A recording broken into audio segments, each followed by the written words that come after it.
The mic's back on. Okay, ladies and gentlemen, thank you everyone for joining us. Now it's 6 p.m. Now we can get started. Laura Cam will not be with us this evening. I'm Yaakov Katz, a senior fellow at JPPI, and I'm glad to be joined by Gil Troy and Shmuel Rosner and Einat Wilf, our standard usual panel to discuss the latest events that are happening in Israel regarding the war with Gaza and, of course, the escalation that we're seeing on the border with Lebanon. But as we've been doing for the last week, we're going to start off today with a short interview I held earlier in the day with a friend of mine, Jake Wallace Simons. Jake is the editor of the Jewish Chronicle and the author of this book, Israelophobia, the newest version of The Oldest Hatred and What to Do About It. And I spoke to Jake because I'm sure, as many of you have been watching, there are crazy things that are going on the streets of London over the last 2 weeks, but definitely yesterday. So here is a short interview with Jake Wallace Simons, and then we will be with the panel. Pleasure to be with Jake Wallace Simons, not only a friend and a colleague, editor of the Jewish Chronicle, I think the oldest Jewish newspaper in the world, even older than the paper that I used to edit, but also the author of this book recently, which I have a copy of, Israelophobia, which talks about basically how anti-Semitism has changed and morphed, and the crazy obsession and the anti-Israel obsession that we see around the world. And I think there's no better time, Jake, to talk about that than right now, because while we here in Israel are very focused on what's happening here in Israel and in this war with Hamas, possibly Hezbollah, but it seems, based on the videos and pictures that I've been seeing on the streets of London, a lot of which you're tweeting out, pretty horrific. So maybe you could just give us first, what is happening? Well, thank you, Yaakov. Thank you for having me, and hello, everybody who's watching. I suppose while the actual war is being played out in Israel and in Gaza, there's this second war that's taking place around the world. And that's always the case whenever Israel engages in military action. And that second war is, I suppose, the war of public opinion. And connected to that, the war of propaganda, certainly on the part of Hamas and its enablers and sympathizers. And you see various different actors contributing towards that propaganda effort. You've got Hamas themselves and the actual jihadis themselves who are part of that ideology, of which there are uncomfortably many in Britain.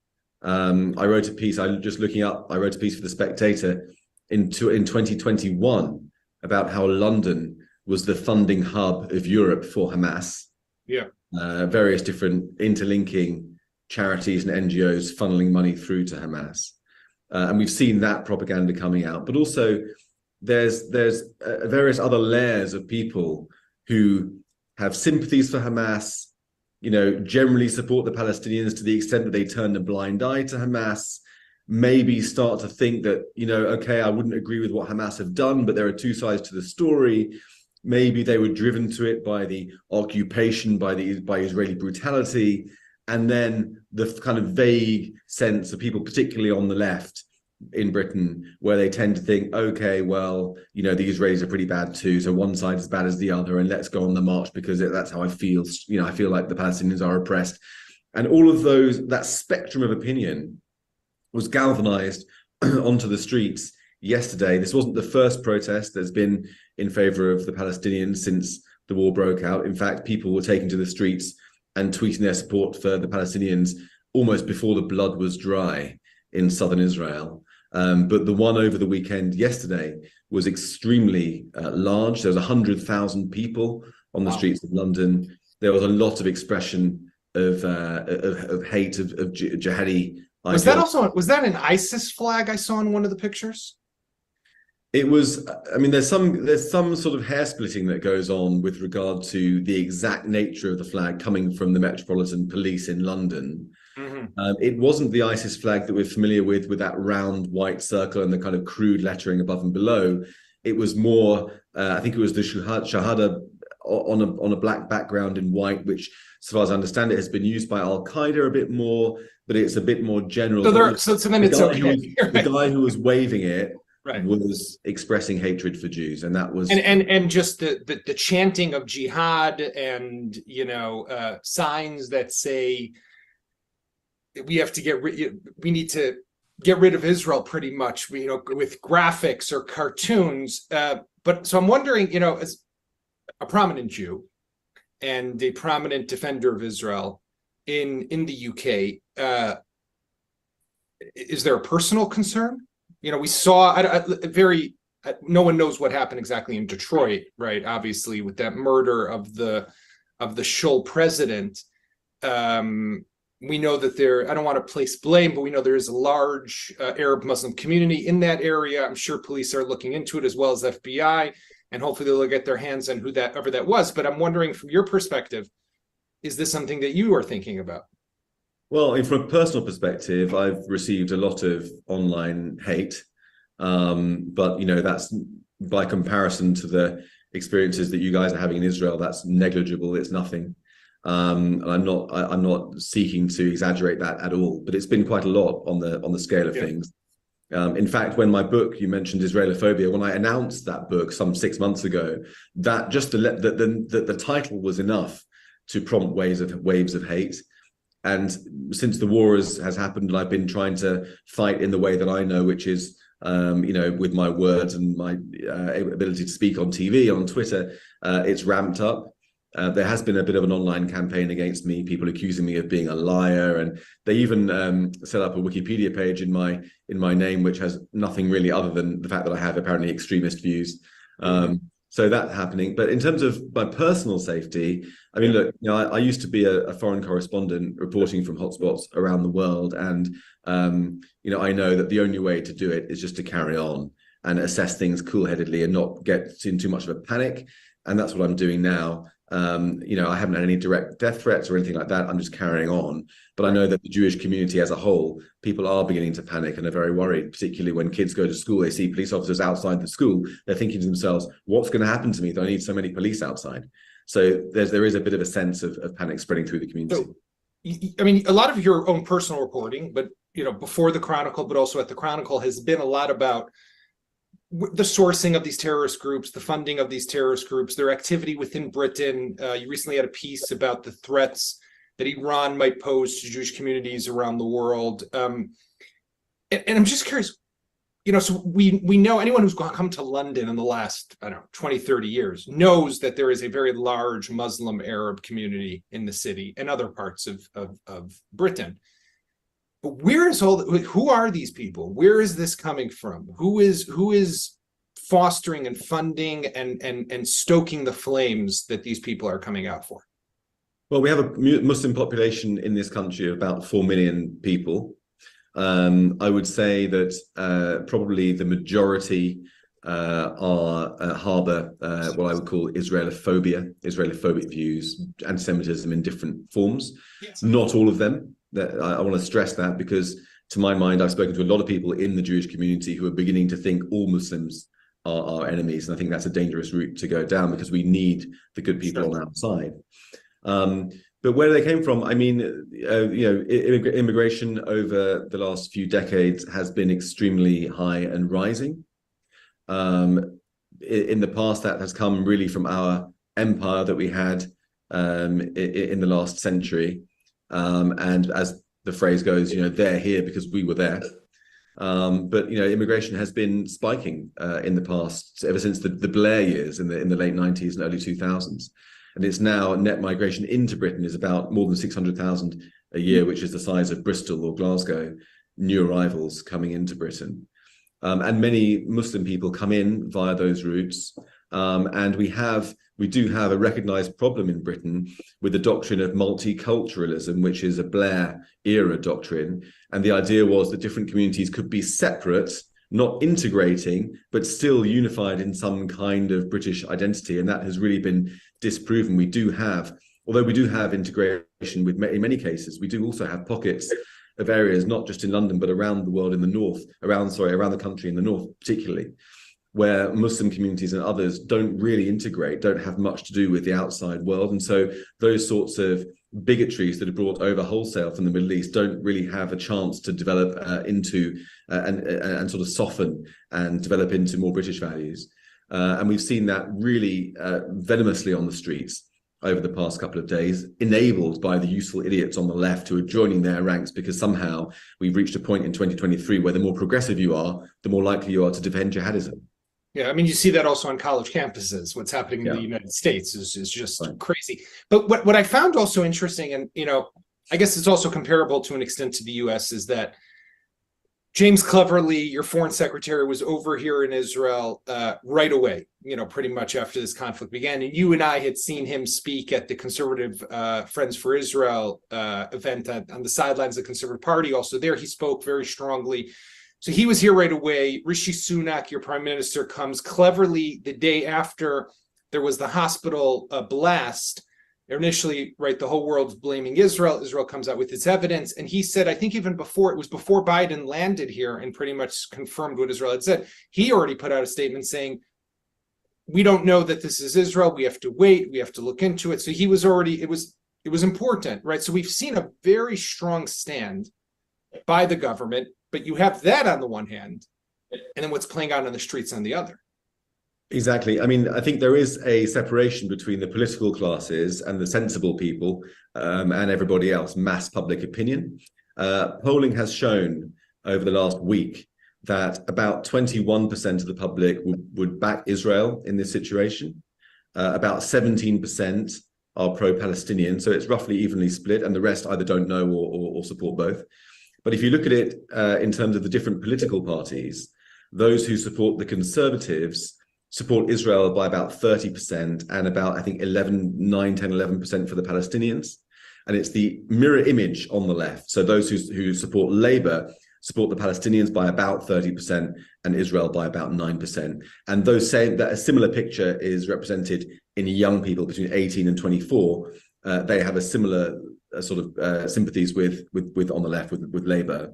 And so you can see how this all breaks down. Having said that, the leadership of the Labour Party, as you mentioned, really, has been behind the government's line on this. The political class is unified, is pro-Israel, understands what has happened and how a democracy must respond. Even the leadership of the Labour Party. Yeah, which is a turn up for the books. And to be honest, I mean, I'm no massive fan of Sir Keir Starmer because he supported Corbyn in those years so much. But he has held firm with his pro-Israel line, despite the fact that the vast majority of his voters are against Israel, as I've said. So at the moment, we do have that separation, but there is a sense that over the next weeks with these, more and more demonstrations, more and more reports coming out of the damage inflicted on Gaza, the deaths of Palestinian civilians, and the way in which that's magnified and weaponized by people who are on that side of the argument, that's got to take a toll on public opinion. So I expect it will begin to tip over the next week. Okay, Jake, thank you very much for joining us. Jake Wallace Simons, editor of the Jewish Chronicle and author of Israelophobia. Thank you very much for being with JPPI. Thank you. So I found that to be interesting, and I want to go to our panel to talk about, first of all, just reactions to what you all have also been seeing very much happening around the world. But as we start to think about the ground offensive, which I know to our listeners, we've been talking a lot about, right? When is it going to happen? How is it going to happen? I feel like I've been saying in the next 48 to 72 hours every day for the last 2 weeks. But more seriously, the issue of how much do we really depend on the world, right? Which I think is like, we see these protests. Now, people could say, like Jake tried to explain, there's a difference between the political class and the people who are sensible and the people who matter. And you didn't use this word, but the far left or the crazies who are out there on the streets. How much does it really matter? Gil, let me start with you for a second. Look, let's put this in historical perspective. The support from European governments, let alone from the American people over the last couple of weeks, has been unique compared to May 2021 and previous conflicts. I think there is a phenomenon in the world today that the screamers and the most anti-Israel voices always get the headlines, and they run the conversation in many ways. But I always like to talk about the silenced majority. I think we spend a lot of time talking about the mobs on the streets. I think we spend a lot of time talking about the people in X. I call them Twitter dumb, DUMB. But we're certainly seeing in the United States, but even pockets in Europe, Europe is different and frankly less important. Many more people understanding that this is civilizational. So I know I'm supposed to worry, but I'm much less worried than most people are, even though I've understood, and we've been saying this from the start, that American support, let alone Western support, is a ticking time bomb, and it's going to explode and disappear very quickly. Einat, what are your thoughts? And also, I'm just, maybe I'll just sharpen it a bit. It always seems to me, and maybe I'm wrong, but okay, so if we lose Europe, fine, if Sunak comes out against us in a week. No, if Sunak comes out against us and says, listen, Israel, wrap it up. He doesn't have that much leverage over us. In comparison, Joe Biden comes out and says, wrap it up. You need him for spare parts. You need him for weapons. You need him for interceptors. You need him for all the aid. And of course, the diplomatic support and everything else. Of course, at the end of the day, we're a small people. We will always be a small people. And anything we've ever achieved from the beginning was with friends, with allies. It's when we were able to convince at least a substantial share of the world of our ideas, of our rights, of the fact that we have the right to self-determination, the right to self-defense. Any real major progress of the Zionist movement, of the establishment of Israel, was by having friends and allies. And our friends and allies have been, certainly in the last few decades, democratic nations. So it actually matters what the people think. And I was very supportive of efforts that were done in recent years to make it clear that to politicians in the United States that if they were going to be anti-Israel, they will not be in Congress. So I think that these things are not passive. We can't just sit back. We need to ensure that we develop our friends, that we nurture our friends, that we make sure that anyone who tries to undermine our friendship is sidelined.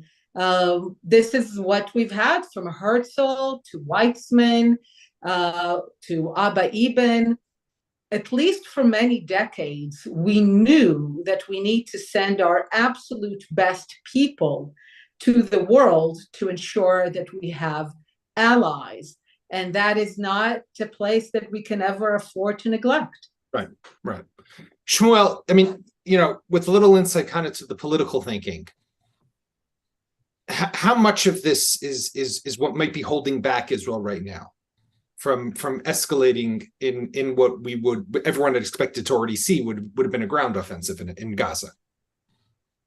Well, I spent the last Shabbat, just yesterday, reading some of the protocols of the pre-6-day wars discussions in the cabinet, and it's starting to see how many things are identical between then and now.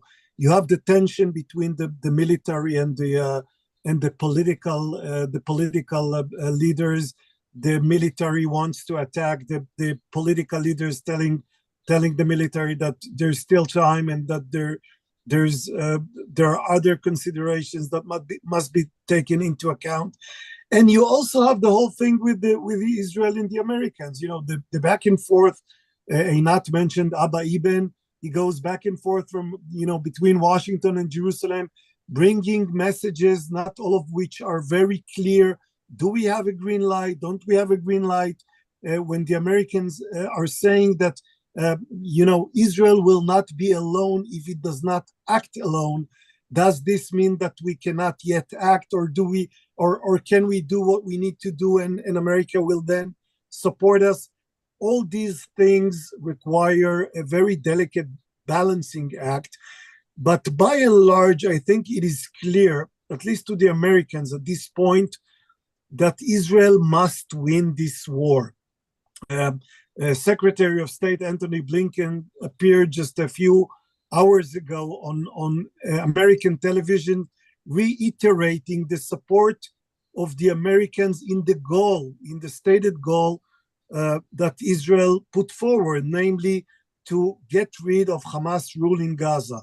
If the Americans support such goal, then they know as much as we do that at some point there needs to be action. There needs to be a ground operation. There needs to be more military activity on the southern border, and all the rest is details that we have to discuss between us and the Americans and the rest of the world. But as long as everybody understands that this is the goal, the stated goal of the war is still there, and that there needs to be a decision at some point that makes such goal possible to achieve, then we are still on a fairly safe ground.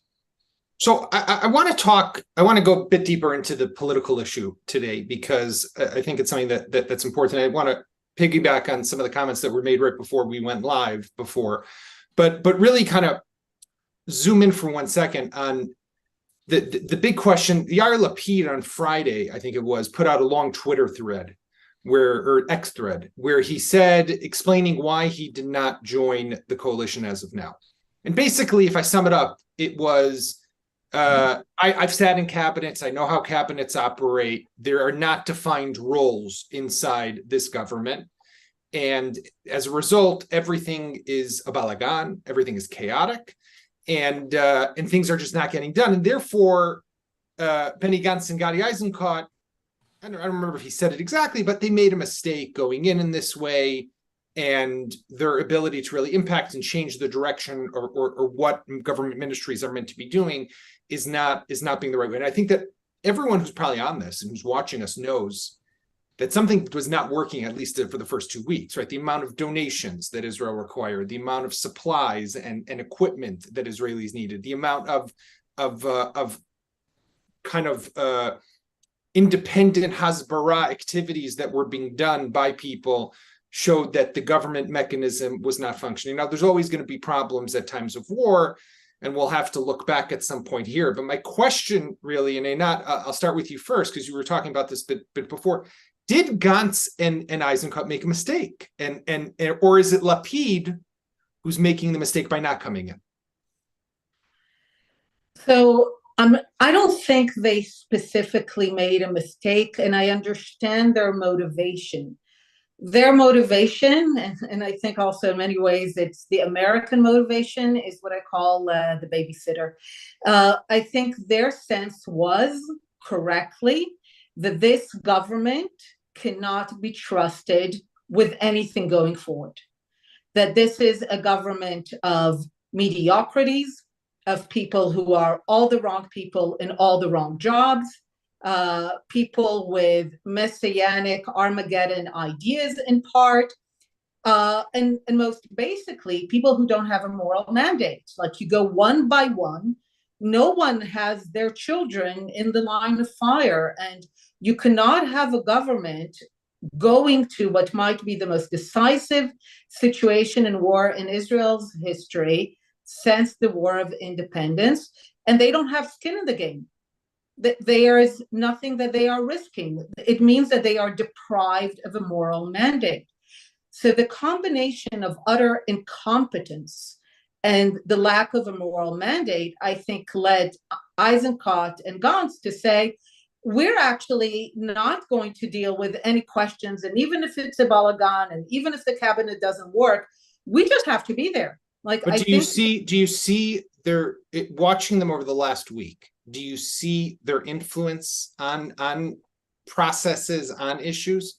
Like, for example, it's hard for me to put my finger on, okay, this was Benny Gantz's doing, or this was Gadi Eisenkot's doing.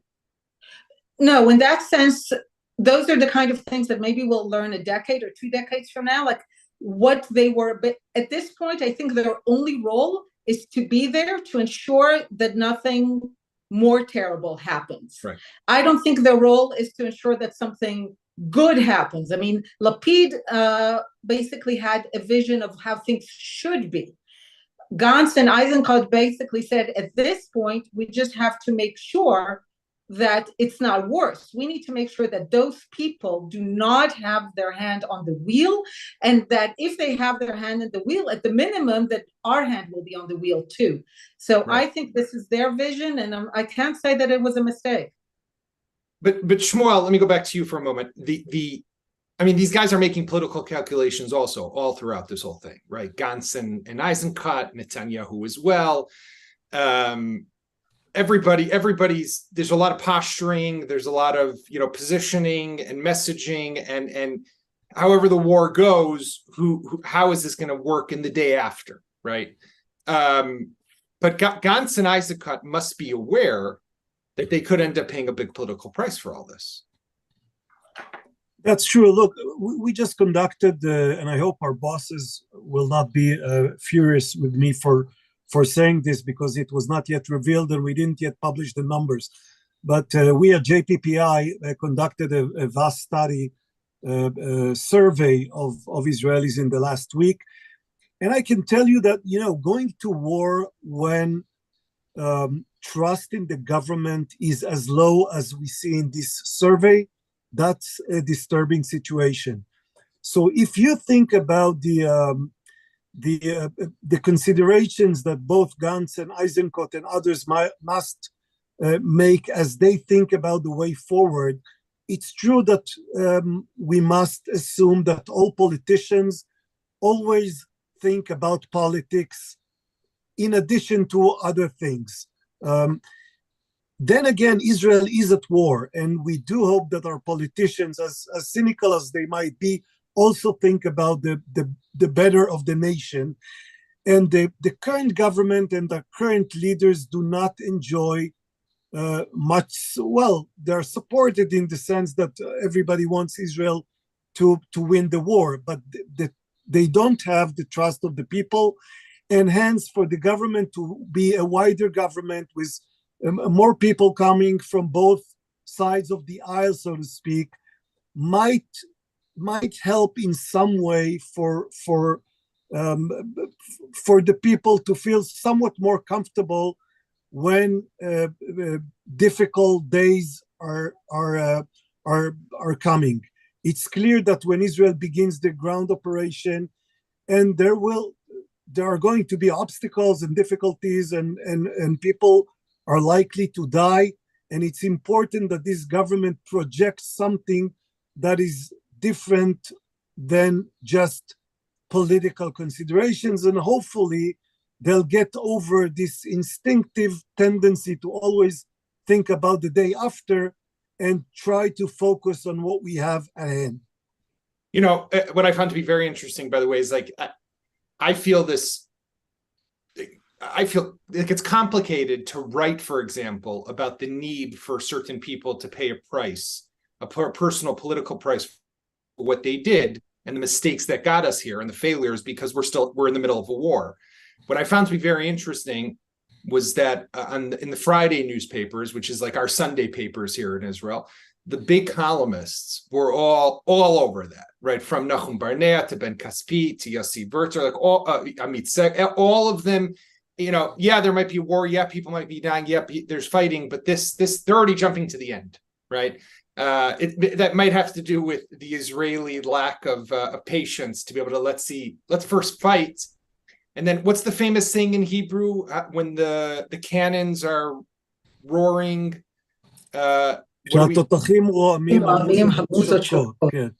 Hama? The music. That's something else. Right. That's about artistic creation. Something else. Okay. But yeah, I mean, usually, while we're fighting, some people would say that should wait, but it's interesting how people. I don't think. I think that you also hear it on the street and from family members and friends, etc.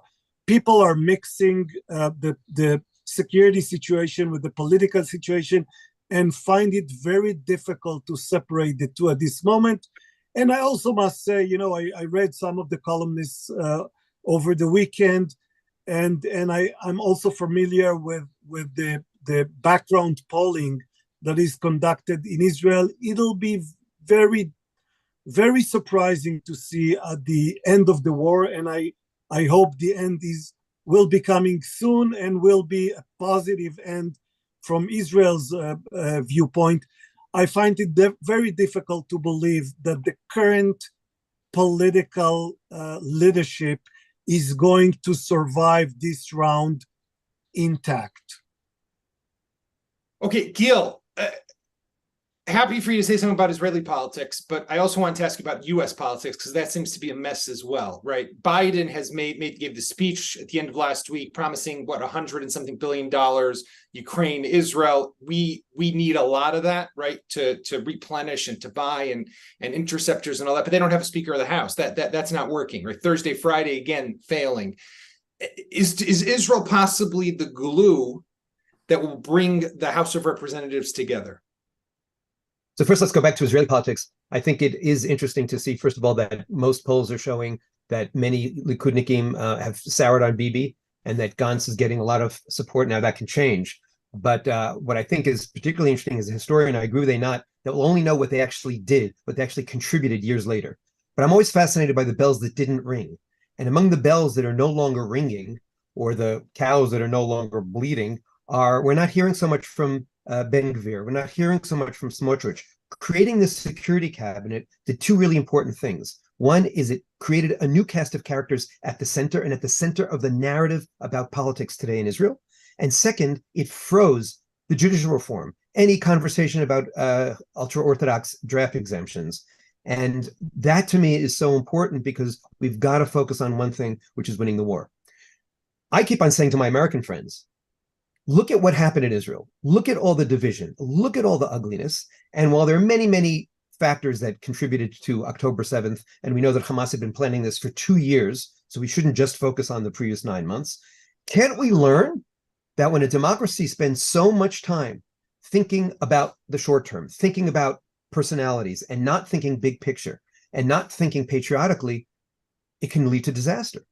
And one hopes that the crisis in Israel will be a motivator to the Republicans who understand that there is a need to have a Speaker of the House, that they can give a green light to the funding request that Joe Biden has had. But anybody who would predict that there's going to be a moment of maturity in Republican politics or American politics is dreaming in Technicolor. One of the things that I think is really interesting about last week is that everyone who talked about, Joe Biden came and gave Israel a bear hug. He also gave himself a bear hug, the Israeli expression being one less of emphasizing love and more emphasizing limits. He has so doubled down on his support for Israel. He has so made it, with Ukraine as well, a key moment in his administration and a key criterion for defining his success, that he right now is as implicated in a need for Israel to win as we are. And obviously it's less existential for him than it is for us, but especially going into 2024, especially given how many people have been saying how weak he's been, how unpopular he is. And by the way, this didn't boost his public opinion poll ratings. I think that last week, what he basically said was, I am intertwined with Israel's fate. The American people are intertwined with Israel's fate. And it'll be very hard for him to distance himself from that. And I think for a good thing, because he showed leadership and he transcended politics. And I'm hoping that can maybe be contagious, both on Capitol Hill and in the Knesset.